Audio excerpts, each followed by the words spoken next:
Welcome back to another Unguardable podcast, episode 28. Happy to be back with a banger one. Cam Killer Cam, man.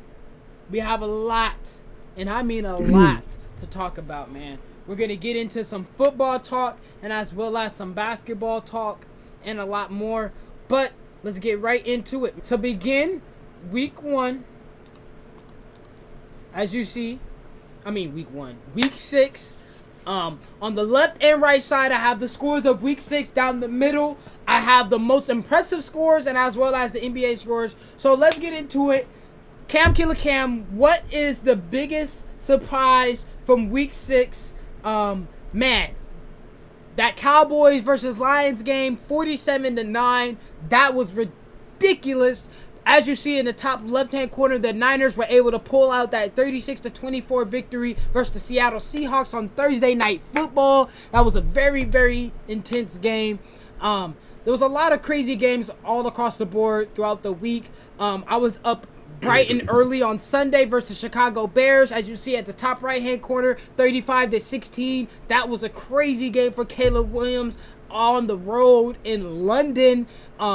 The biggest game of the week that I felt like I didn't expect it at all. I'll be 100% honest. I didn't expect it at all. Was that Tampa Bay Buccaneers dropping 51 points of the top scorer of the week, right behind that Detroit with 47. But 51 points on the New Orleans Saints, man. Baker Mayfield has been cooking, has been on a hot streak. So Cam Killer Cam, what do you think about this week 6? What was the craziest game that stood out to you? Let's get your insight, and then we're going to talk about them trades. Well, easily Dallas and Tampa. I mean, 50 points is crazy. 51 points, bro? Dallas going out like that. Tampa, Dallas for third. Tampa, Dallas.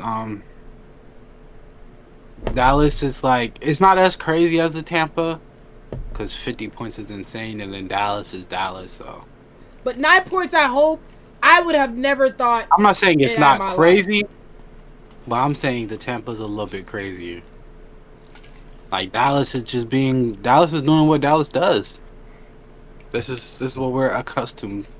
I seen Jerry Jeudy. Jerry Jeudy. Jerry Jones. Jerry Jones going off on some radio hosts, bro. Really? Oh yeah, bro. I guess I don't even know what they said. He wouldn't even let them get a word out, but he was like basically telling them he'll fire all of them. I don't know how that's possible, but he's a billionaire, so. Bro got motion like that to just fire reporter. Now, they weren't reporters. They were just a radio show. Oh, a radio that had him on. Like a local, like 102.5? Yeah, bro. Like a Dallas Cowboys, I guess, radio show or talk show or whatever. Yeah, that shows you he has too much power. I don't know what they said to him, but he was going off on them. He was like, I'll get all y'all fired, blah, blah, blah, blah. It was crazy. But yeah, he needs to sell the team, man. Give it up, bro. Yeah, I honestly think they should the whole franchise just needs to just disappear. Like rehire a new coach, rehire like you said, Jerry Jones just need to retire, bro. Like respectfully, unless they want to get back to a winning organization, he needs to retire. He's like Joe Biden, bro. It's like at some point, bro, you're just too old, bro. You just gotta hang it up, bro. Yep. Got Joe Biden over here falling asleep and stuff. They both is just old, bro. They need to hang it up.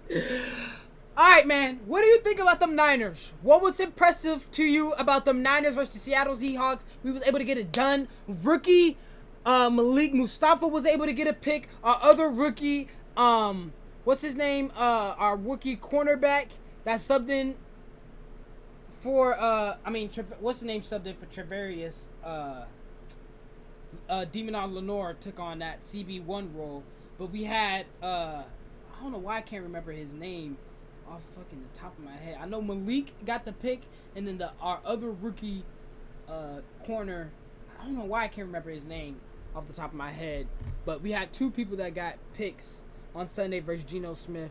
But what do you think about that game, man? Brock Purdy was carving it up. Brock Purdy is undefeated against the Seahawks. I think he's like 9-0. He threw 3 passing touchdowns. We still struggled in the red zone.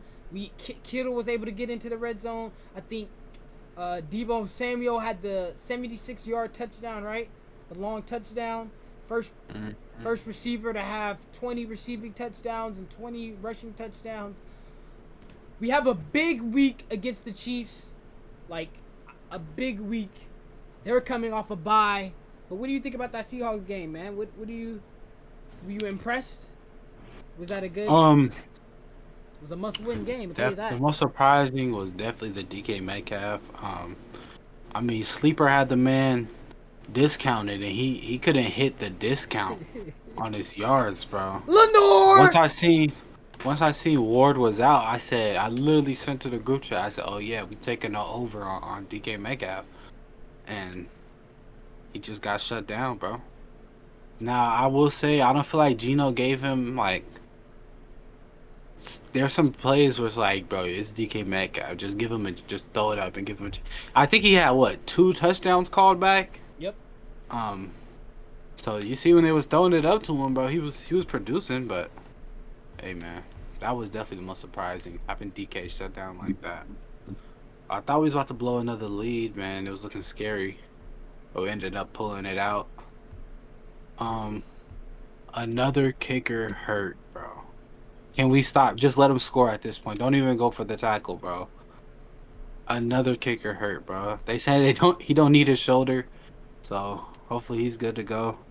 Got Ricky back, so maybe we could. Yes. I don't know, get in the end zone or something. Activated to practice. They also said Jordan Mason practiced as well, but he practiced in a blue jersey, a non-contact jersey. So hopefully he gets better. But we saw not last night, but Thursday night, Isaac Guerendo breakthrough, man. 225 pounds, running 20 miles per hour on that explosion of a run to seal the game at the very end. Man. Hey, that's the one thing that I love about the San Francisco 49ers is we draft gems. We truly draft gems that people don't know, people forget, or maybe not even, like I said, never heard about. You feel me? Man. Isaac, man. He has the potential to be a top running back in the league as far as fantasy wise, because if Jordan Mason's out for an extended period of time, we don't know. Isaac can have a good game. Hey, like I said, against the Kansas City Chiefs, against the Kansas City Chiefs, he could have a big game. This could be a career game. This could be a career-setting game for him if Jordan Mason doesn't play by chance. Because in my opinion, and I follow a lot of 49er talk show and watch some podcasts, and I agree with them, this game could help get our mojo back, aka like our little, swagger back, because it's like the Chiefs have always had our number for so many years. They beat us in the Super Bowls, they beat us so many countless times. So it's like if we can beat them and on top of that stop their hot streak, because they are undefeated, one of the only undefeated teams in the league, if we can be the first team to defeat them, I feel like that could just put us on them first. That's gonna make all eyes on us. You feel me? Because we don't even have CMC yet back. So a lot of eyes are going to be back on us. But I think this is probably, honestly, the biggest game of the season. I think that if we can get this win, this could, like I said, get us our mojo back. That will be some momentum going into the next week, especially even Dallas. And we have some of the worst scheduling ever. Like I said, these 49er people be on top of it. I didn't even know that I knew the Chiefs were coming off a bye week, but then after that we played the Dallas Cowboys and they were coming off of a bye week.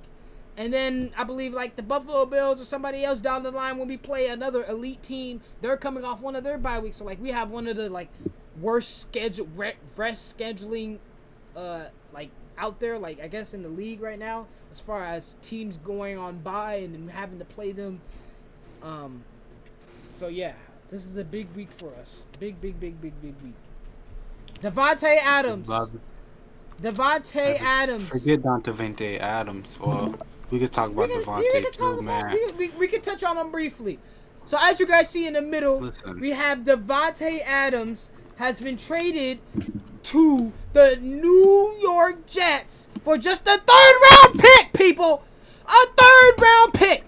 And then as well as you see on the bottom right-hand corner as well, right next to it, let me not say bottom right-hand corner, but the bottom, right next to that, Amari Cooper has been traded to the Buffalo Bills.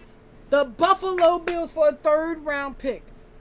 And some baby compensation. Super, super, super ridiculous.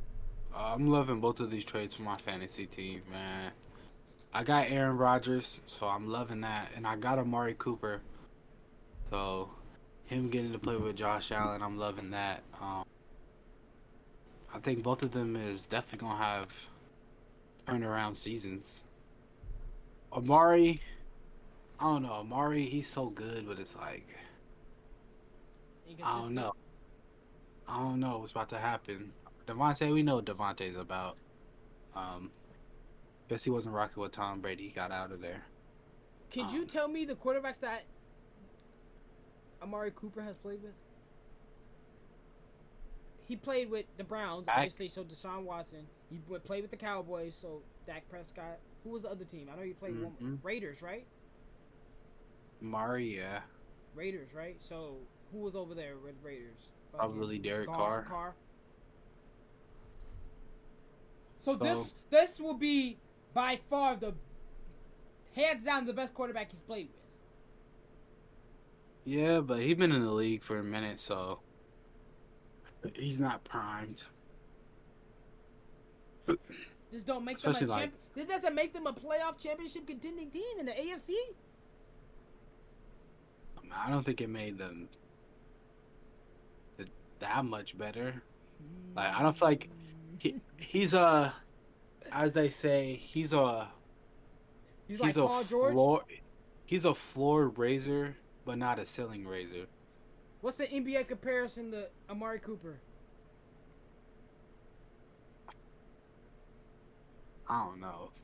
I said Paul George, chat. Paul George. Injury. I don't know, but I feel like Paul George.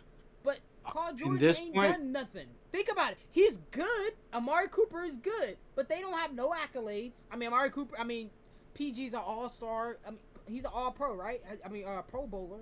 Amari's been a Pro Bowler before, right? Yeah. Paul George is. Are you talking about for the entire career? You're talking about right now. Just as, I guess you could say, not necessarily his entire career, because Paul George is playing longer than Amari, right? So it's not really. I don't know.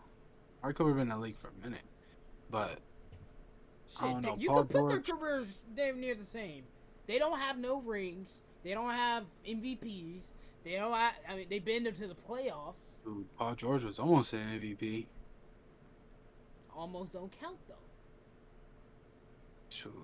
That means he was one of the best players in the league. Amari Cooper has been one of the best players in the league at one point in time, like Paul George. I'm with OKC. Right or no, don't do that. Amari Cooper had a year where he was a top receiver. Right or wrong?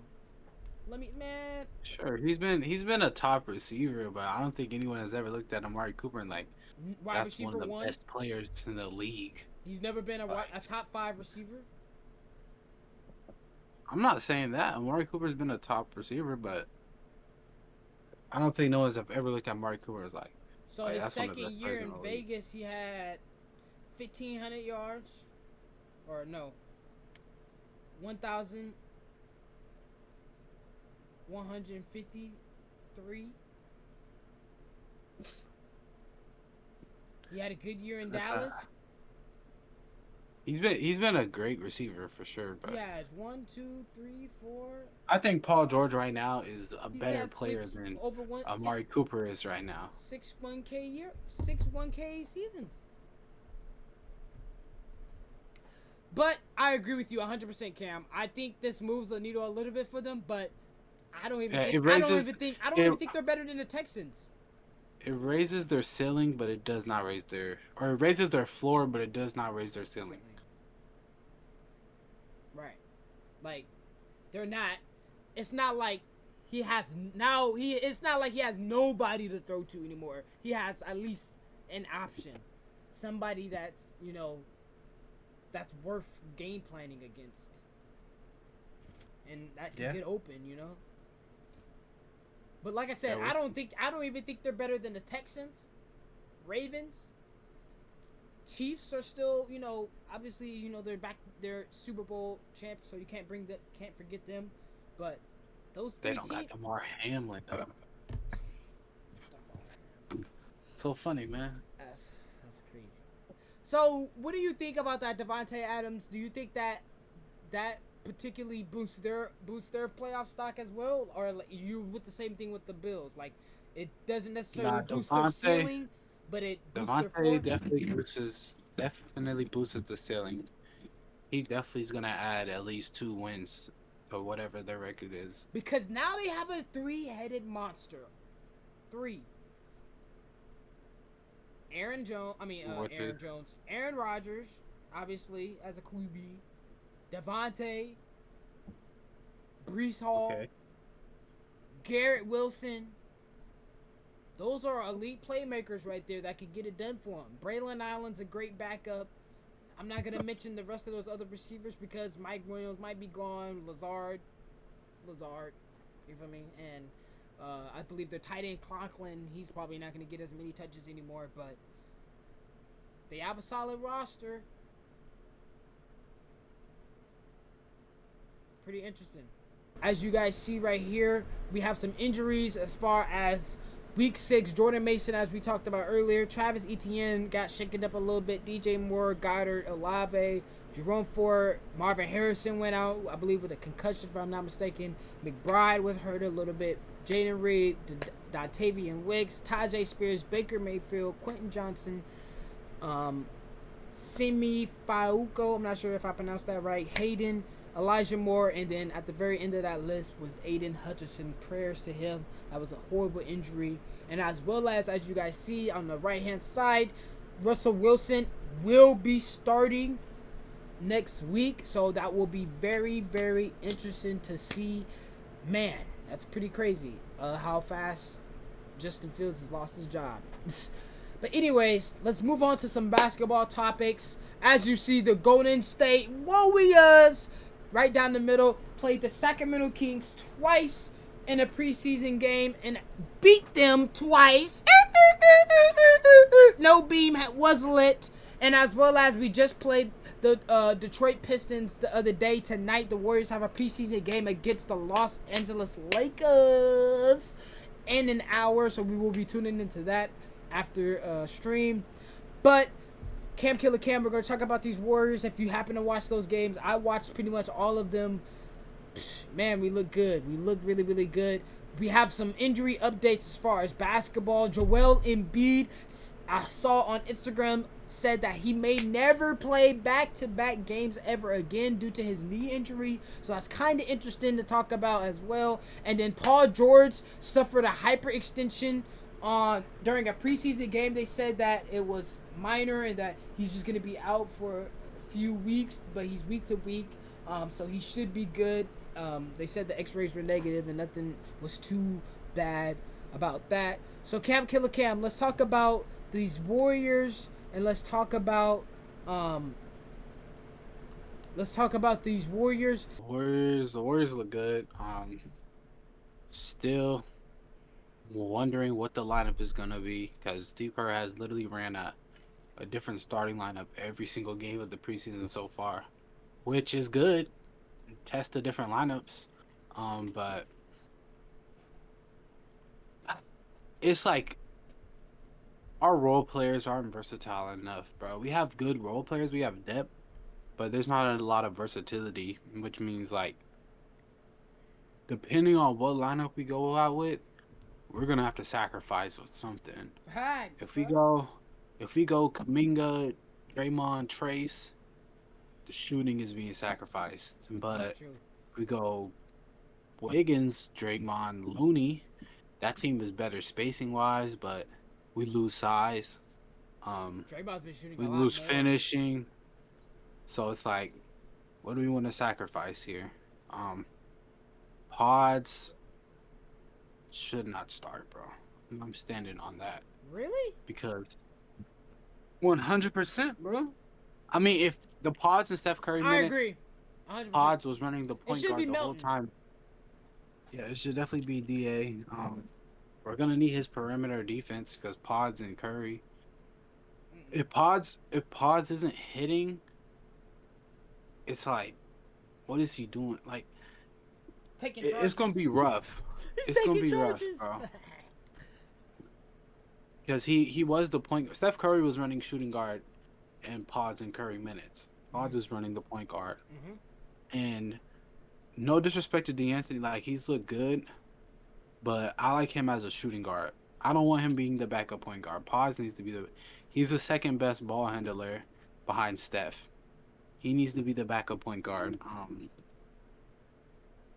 It does make the sizing a little rough because that means like Buddy Hill or that's also tough because it's like is it gonna be Wiggins off the bench? I think Wiggins should come off the bench to start just because he hasn't been playing. Like Kaminga start, but I think the eventual lineup should be Curry, Melton, Wiggins, Draymond, and I'm really good with either one of those bigs. I'm not gonna lie, Shit. but yeah, it doesn't matter what big starts for me, honestly. Trace, I'll take Trace or Looney. Looney's jump shot has been looking nice, boy. I feel like he's shooting 100% on mid range right now, bro. Chicken Big Every Mac. mid range he shot, he made. So yeah, it don't matter what big for me, but yeah, we need some lineup stability. So it's gonna be rough, I but I'm got no excited. lettuce, no pickles, because I hate that shit.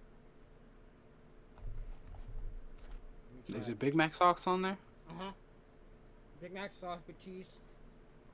I think the sauce and the cheese was like You don't like Big Mac sauce? is good, but on the chicken sandwich with the cheese, it was just not a taste I was ready for. Alright, let's see. It might be good without the lettuce.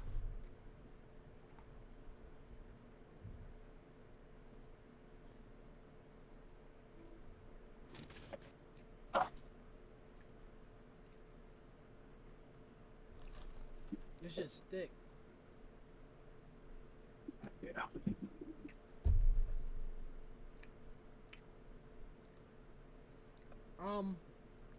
7 out of 10. It's okay. I gave it a 6. I gave it a 5, but I boosted it because it was Kai, so I had to give it a 6. Yeah, because it's Kai, I'm gonna give it a 7. But it's not as good as I expected it to be. Yeah, it's cool. It's a cool idea, but it's definitely not something I will order again. Yeah, for sure.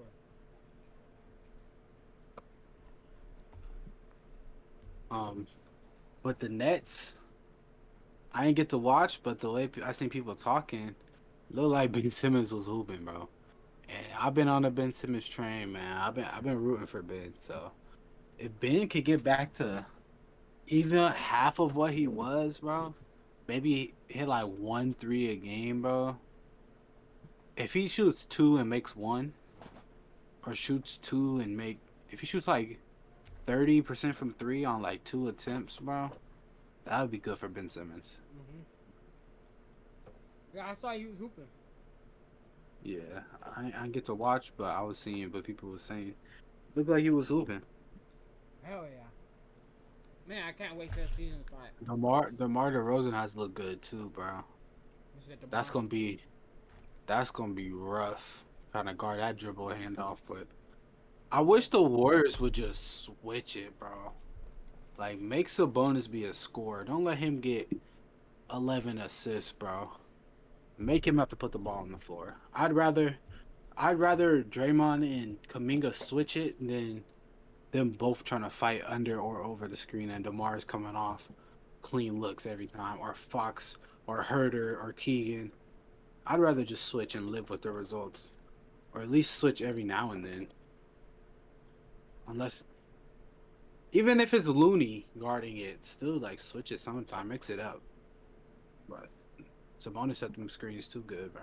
Yeah. He getting an open look for whoever he's setting DeMar there for. DeRozan was very, very impressive, very, very efficient in those games, bro. Very like he got to his spots, like it was easy. Like it didn't matter what Yeah. he did, he just got to his spots, felt comfortable. I'm a Kings hater at heart. I can admit it. He was knocking down threes I too. can admit it, chat. I don't like the Kings, but they look decent. I ain't saying that they're gonna be a threat in the playoffs, but they look decent. No Herder. Decent. As you see, we still were able to pull off the preseason W, so I'm not 100% too scared.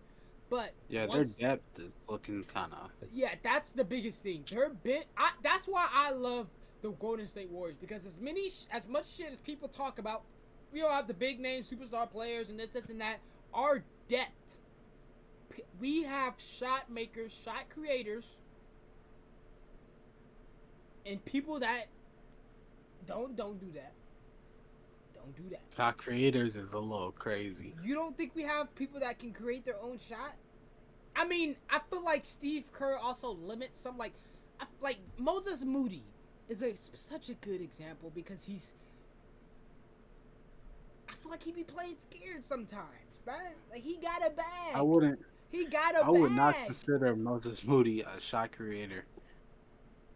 He got it in him, but it just got to be unlocked. He just does the little dribble handoffs, I feel like you could say that about any NBA player, though. Nah.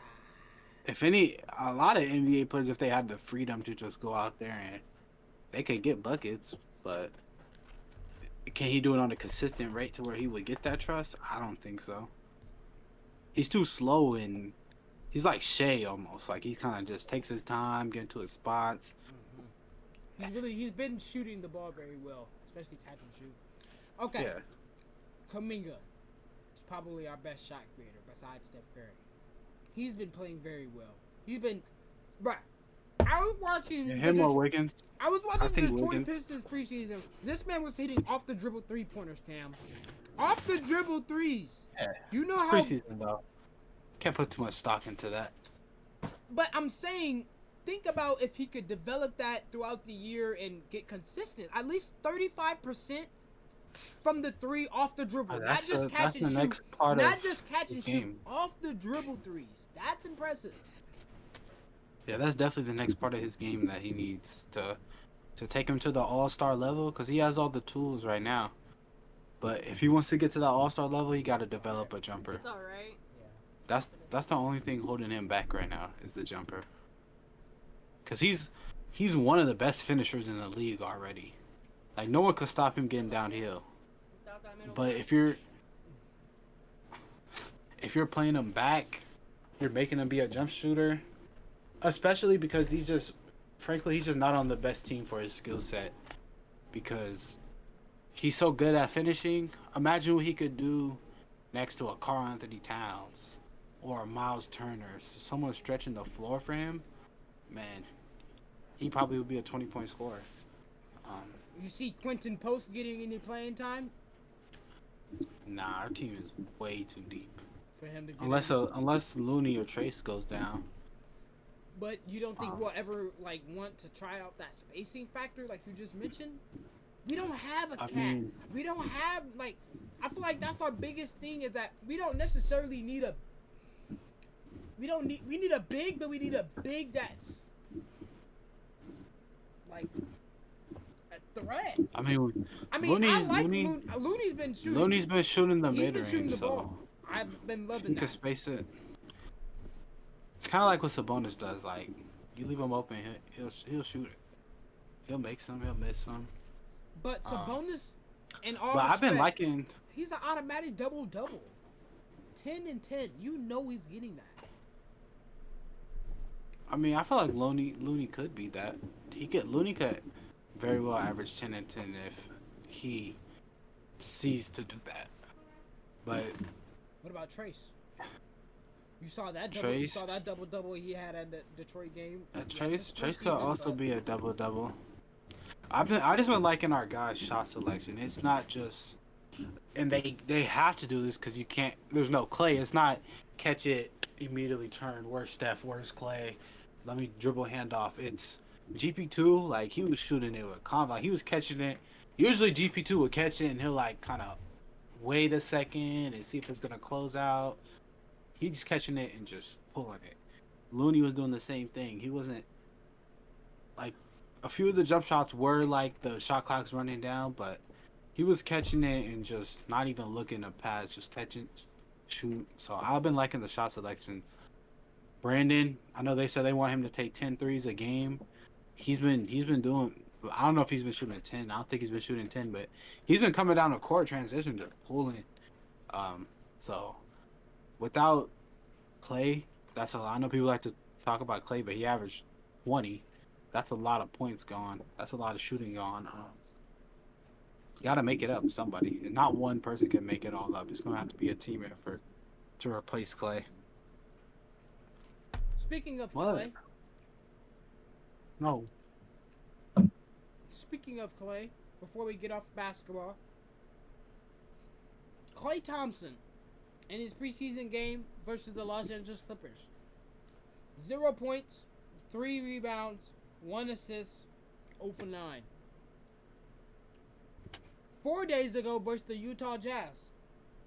10 points, 0 rebounds, 3 assists, 3 for 9.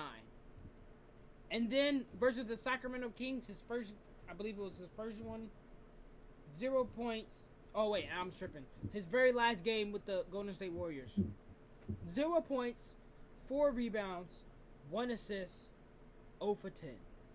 Klay Thompson, in his last 30 shots he has taken, he is 3 for 30. What has happened to Klay Thompson? Are we missing him at all? I think Did the Dallas Mavericks think that they were going to pick up a Klay Thompson that was 2016, 2017 Klay Thompson? Okay. The fuck? Bro, get out, bro. I once again it's preseason, so it's like not too much thought. But like I said, bro, he was like a 40% 3-point shooter off 20 points.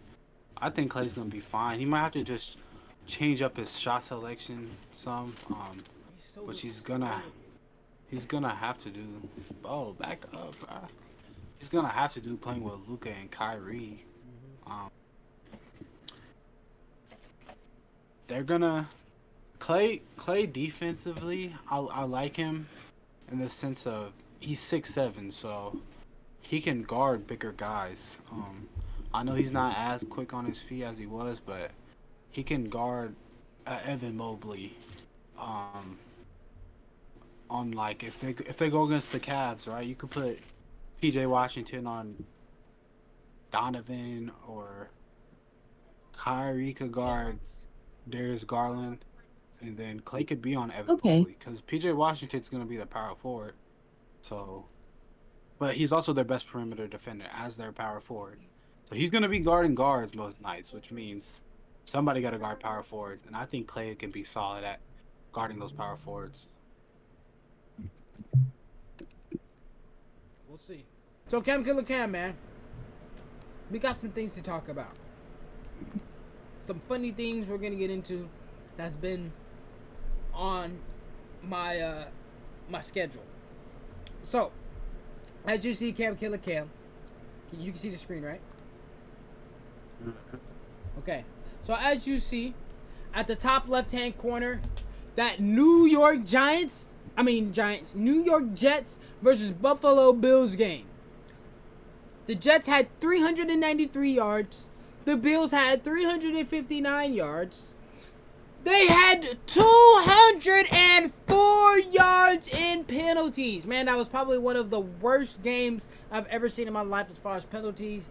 Man, that was a shitty-ass game, y'all. I saw that stat this morning. I was like, man, what a ridiculous game. As you see in the middle, Cam Killer Cam placed some bets over the weekend that were almost close to hitting. Man, he lost to a field goal kicker who didn't even get a field goal. And then as well as he had 3 people who sold him on that parlay. Man, it must hurt for Cam Killer Cam, man. Man, that must hurt. Yeah, the parlays ain't been hitting recently, man. Yeah. As well as you see at the top right hand corner, I saw from this morning, Amon Ra was talking about Jordan Lewis, a defensive player for the Dallas Cowboys, swiping up on his story, calling him the B word, which is hilarious. We love to see the competitive nature back in football. That's just funny that he really even just swiped up on his story and did that. That was funny. And as well as, like I mentioned earlier, Isaac Guerrero is one of four, just four running backs this season to be listed at 225 pounds and reach 20 miles per hour on a run. Like, that's just ridiculous. On the bottom left-hand corner, KSI making the top Billboard at number 484 with this new hit song. Have you heard about that new KSA song and what you think about it? Greatness that is.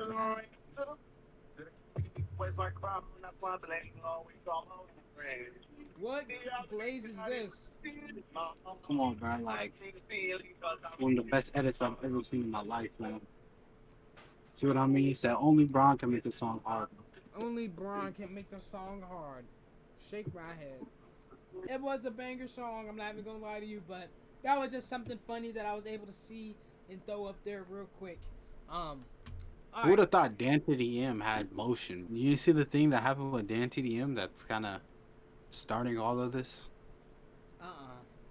So basically, in my opinion, Dan TDM was tripping. Called out Jake Logan and KSI on their Lunchable thing, saying that it was weird. He was saying how these creators nowadays are promoting like PrEP or whatever to kids and blah blah blah. And in my opinion, creators have been promoting unhealthy stuff or whatever since the start of YouTube. Like, this isn't nothing new that just started happening. People have been promoting unhealthy stuff, so it was a weird call out. Talking about like the McDonald's and all that shit. Nah, he wasn't talking about the McDonald's. He was just specifically talking about the Lunchable thing that KSI, Logan, and them created. Oh, and KSI was just going on a yes, and KSI actually called him out for that because when the McDonald's thing with Kai launched, he was like, "Oh, Dan TDM, are you gonna say something about this?" But Dan TDM literally only made one tweet about the entire situation.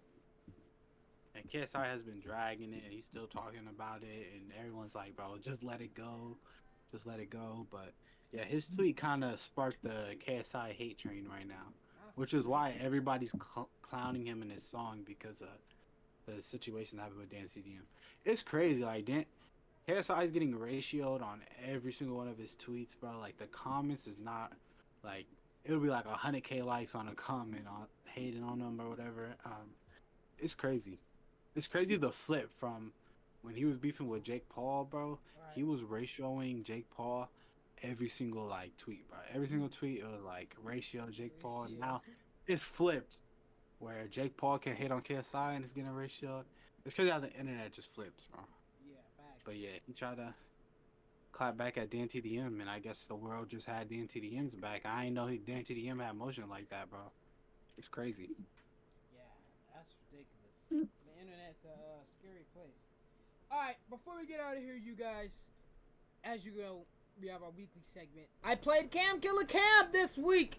Once again, on the left-hand side, I was able to pull off the W, 131.56 to Cam's 103.82. And then on the right-hand side, unfortunately, in my 12-man league, my money league, I lost. I got sold from my running back Trey Sermon, who dropped 2.9 fantasy points. Mike Evans, who I knew was gonna have a bad game, but I literally didn't have another receiver to play. Ended with 5.4 fantasy points. And then shout out to the biggest flop of the week, the Denver Broncos defense, bruh. What the fuck was they doing versus the Los Angeles Chargers? I don't know what happened that day. They have been one of the best defenses. I do know, because I was watching NFL Red Zone, I do know that PS2 did get concussed and had to leave the game. But while PS2 was in the game, he was still getting carved up. So it was I a rough wish they strapped. it was a rough one for fantasy wise. But we're gonna bounce back next week, hopefully. But yeah, as long as I secure the dub versus Cam Killer Cam, that's all that matters. I am 5-1 in the league on my left, as you see, and then on my 12-man league, my money man league, I'm 4-2. I'm tied for tied for first place with like 4 other guys that are also 4-2 as well. We need Looney. We need Trace to develop this right here, bro. Hold on, let me. Every good big man in the league has a shot just like this, bro. Just little push Yeah. from like near the free throw. Every single big man, like if you look at a Zubac, Isaiah, like bro, every big man just has that push shot and it's automatic. And we don't have that, bro. We don't have a Trace. I mean, you could say the lob, but they don't have a go-to like move that can get them a bucket every single time. All right. Before we get out of here, I got one trivia question to ask you, Cam. Which wide receiver duo are you picking? After this trade, they put some wide receiver duos together, and some people in the comments even added in some others. So I'll add in some on here as well. If you're NFL GM and you're starting your franchise, these 2 wide receivers are going to be your wide receiver 1 and your wide receiver 2. Which one are you picking? The list is Jamar Chase, T. Higgins, Tyreek Hill, Jalen Waddle, A.J. Brown, Devontae Smith, Devontae Adams, Garrett Wilson, Nico Collins, Stephon Diggs, Mike Evans, Chris Godwin, Amon-Ra, Jameson Williams, Brandon Ayuk, Deebo Samuel, and some other honorable mentions if you want to throw them in there. I heard some people was talking about where the hell is Cooper Kupp and Puka Nacua, even Justin Jefferson and Addison.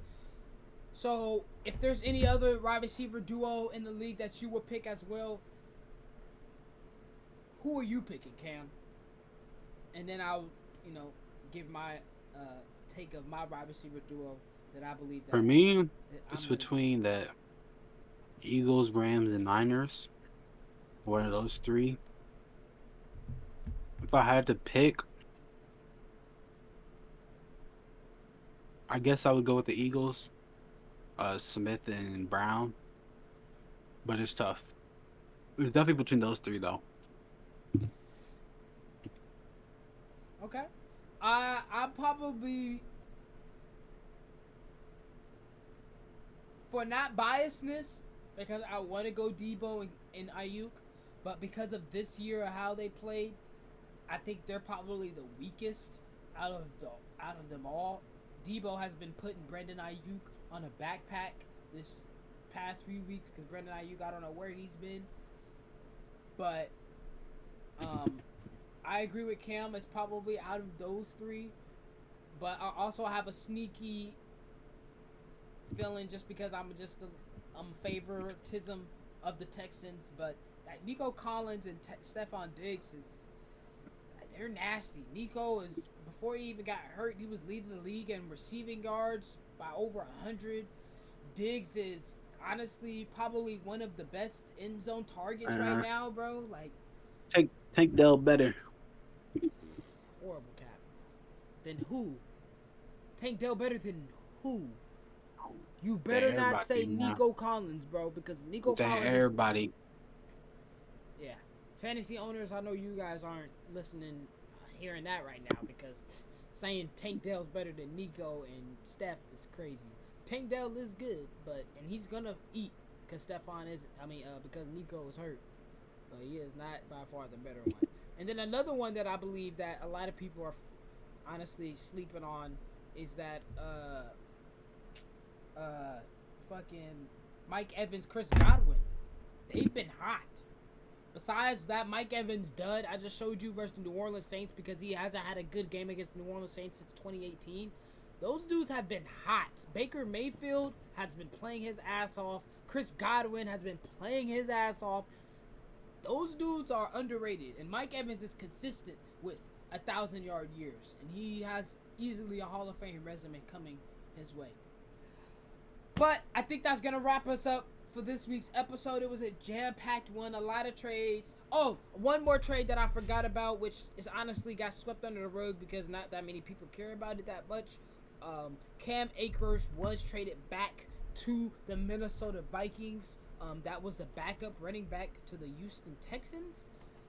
So I guess the backfield now is just going to be Joe Mixon and then that Awabalabe dude. However you pronounce his name. My respects to you, brother, because I just don't know how to pronounce it. Your name is just as hard as fucking Giannis Adetokounmpo.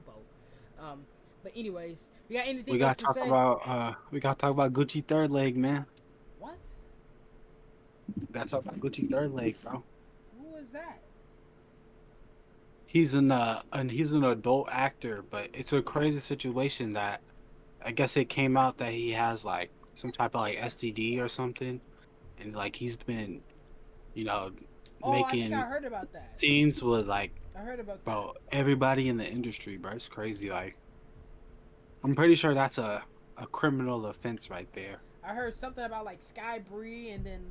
Yeah, bro. He got everybody, bro. Violet Myers, bro. It's cooked. Oh yeah, it's cooked. We'll Actually, it was funny. You seen the Max? Have you seen the Max clip? I guess one of the girls, like, I guess Max was with. So Gucci third leg was on stream with Aiden. So Max texted Aiden to ask him if he's been with that girl. And then Max was like, thank God. I don't got whatever it is that he has. I'm hecka weak. But Sexy Red too, bro. It's crazy, bro. You got everybody. He fuck with Sexy too. Yeah, she's on the list, bro. It's a lot of lists going around, man. A lot of lists. A P Diddy list, a third leg list. It's crazy. At this Epstein point, list still ain't came out.